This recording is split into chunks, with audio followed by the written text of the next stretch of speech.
Assalamualaikum warahmatullahi wabarakatuh. Perkenalkan, nama saya Aufifa Indar Apriliani dari Program Studi Teknik Informatika Fakultas Teknik dan Ilmu Komputer di Universitas Syams Al-Quran Wonosobo.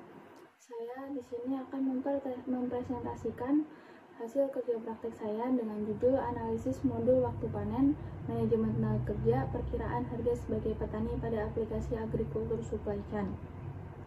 Yang berlatar belakang, Indonesia merupakan salah satu negara agraris di mana sebagian besar penduduknya tinggal di pedesaan dengan mata pencarian sebagai petani. Semakin berkembangnya zaman dari masa ke masa membuat perkembangan teknologi semakin berkembang pesat. Ada banyak teknologi lainnya yang diciptakan untuk memudahkan segala kegiatan maupun pekerjaan manusia. Salah satunya adalah agrikultur yang bergerak di bidang pertanian. Agrikultur merupakan sebuah website yang bertujuan untuk mempermudah petani, tengkulak, distributor, retail, dan customer untuk saling berkomunikasi dan bertransaksi. Banyak hal yang dapat dikembangkan dalam pertanian, khususnya dalam berkomunikasi dan bertransaksi. Oleh karena itu, dibuatlah aplikasi agar membuat petani dalam waktu panen, perkiraan harga, manajemen tenaga kerja, dan pengepul untuk mempermudah dalam proses pemanenan dan pemasaran. Bertujuan untuk menganalisis aplikasi agrikultur supply chain, membantu mengatasi keterbatasan waktu dan tempat, mencari informasi dengan cepat dan tepat, membuat rancangan pemanenan dan pemasaran untuk pengguna agar lebih mudah bertransaksi, membuat layanan yang mudah dan dimengerti oleh pengguna. Manfaatnya bagi penulis, dapat menganalisis perancangan pembuatan aplikasi berbasis web, dapat menganalisis data yang diperlukan untuk aplikasi agrikultur supply chain. Manfaat bagi instansi, memudahkan PSPTI mengatur waktu panen, perkiraan harga, manajemen tenaga kerja, dan proses pemasaran kepada pengepul atau distributor. Kemudian memudahkan komunikasi antara penjual dan pembeli, memudahkan mengetahui stok produk yang masih tersedia atau sudah tidak tersedia atau kosong. Batasannya, aplikasi ini akan digunakan dalam bidang pertanian. Aplikasi agrikultur supply chain ini dirancang menggunakan use case, activity diagram, sequence, class diagram, dan YRD. Database petani akan disimpan ke dalam sistem jika telah melakukan registrasi. Kemudian login sebagai user yang akan bertransaksi. Setelah melakukan login user, langsung bisa bertransaksi pada aplikasi ini.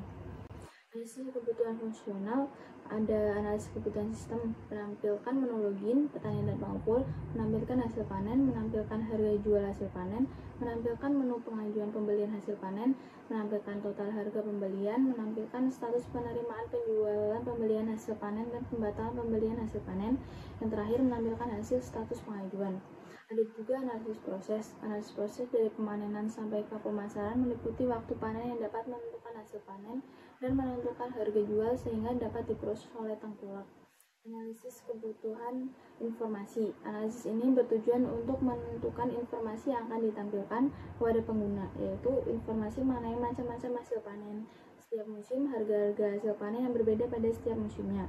Ada analisis kebutuhan data petani. Setelah menginput data petani, nama, alamat, umur, sistem dapat menginput data hasil panen per musim, bulan, musim, hasil panen. Sistem dapat menampilkan data petani dan hasil panennya. Ada data panen. Sistem dapat menginput data panen, cuaca sama musim. Sistem dapat menampilkan jenis hasil panen yang sesuai. Sistem dapat mengetahui jumlah hasil panennya. Data tenaga kerja. Sistem dapat menginput data tenaga kerja, nama, alamat, umur, jenis kelamin. Kemudian sistem dapat mengetahui jadwal tenaga kerja saat memanen. Sistem dapat menampilkan upah atau gaji pada tenaga kerja dalam waktu yang dikerjakan. Ada juga analisis kebutuhan data jual harga. Data harga jual. Sistem dapat menginput data hasil panen sama musim. Sistem dapat menampilkan perkiraan harga jual hasil panen. Ada juga tengkulak. Sistem dapat menginput data tengkulak, nama, alamat, hasil panen yang diambil. Sistem dapat menampilkan data tengkulak sesuai dengan hasil panen. Ada analisis kebutuhan non-fungsional. Analisis kebutuhan perangkat lunak. Yang pertama, Microsoft Windows 10, Microsoft Word 2019, Microsoft Visual 2019, Microsoft Edge Browser. Ada analisis kebutuhan perangkat keras. Prosesor Intel Core i5 9300H, memakai RAM 8GB, solid state drive-nya 512 GB, display-nya 15,6 inci, yang Full HD-nya 1080 bisa. Sistem time-nya Windows 10 Pro 64 bit, memakai mouse, keyboard, printer. Kemudian ada analisis pengguna. Analisis aplikasi ini yaitu para petani.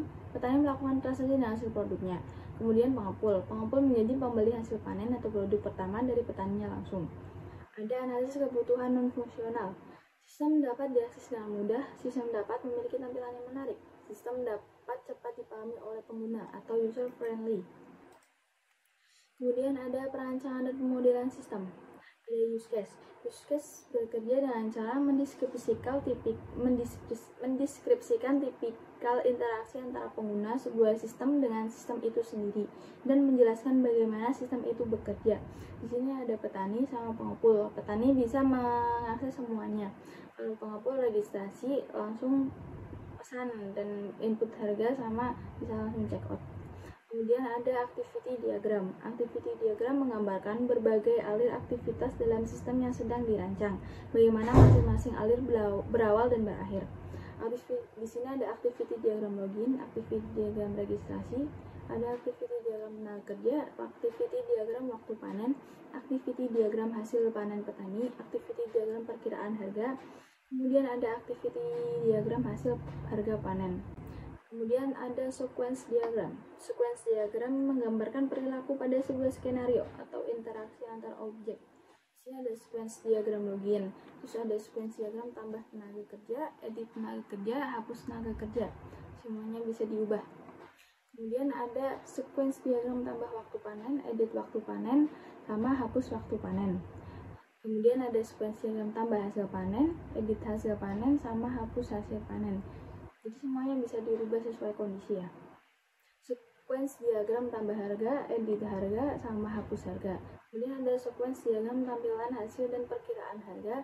Yang terakhir ada sequence diagram tampilan pesan. Kemudian ada perancangan database. Perancangan database ada kelas diagram yang meliputi petani, tenaga kerja, waktu panen, hasil panen, perkiraan harga. Kemudian tengkulak bisa perkiraan harga, bisa melihat hasil panen juga, terus hasil pesanannya. Ada IRD, petani menanam tanaman dengan atribut-atributnya, kemudian tengkulak bertransaksi membeli tanaman di petani. Kemudian ada struktur tabel. Struktur tabel meliputi petani, tanaman, tengkulak atau pengepul, retail customer, transaksi petani dengan tengkulak, transaksi tengkulak dengan retail, kemudian transaksi retail dengan customer. Yang terakhir ada relasi petani transaksi dengan tengkulak. Ada tengkulak bertransaksi dengan retail, kemudian retail bertransaksi dengan customer dikonsumsi atau dimanfaatkan sendiri. Kemudian yang terakhir, penutupan kesimpulan. 1. Dengan adanya aplikasi agrikultur supply chain ini, petani dapat mengatasi atau mengatur keterbatasan waktu dan tempat dalam penanaman. Yang kedua, petani juga dapat mencari informasi dengan cepat dan tepat sehingga memudahkan dalam pencarian informasi yang sesuai. Kesimpulan yang ketiga, rancangan pemanenan dan pemasaran berisi tentang informasi mengenai macam-macam hasil panen setiap musim, harga-harga hasil panen yang berbeda pada setiap musimnya. Layanan yang diberikan agar lebih mudah yaitu dari pemanenan sampai ke pemasaran meliputi waktu panen yang dapat menentukan hasil panen dan menentukan harga jual sehingga dapat diproses oleh tengkulak. Ya, sekian dari saya. Mohon maaf apabila ada banyak kesalahan dalam pengucapan atau pelafalan. Terima kasih. Wassalamualaikum warahmatullahi wabarakatuh.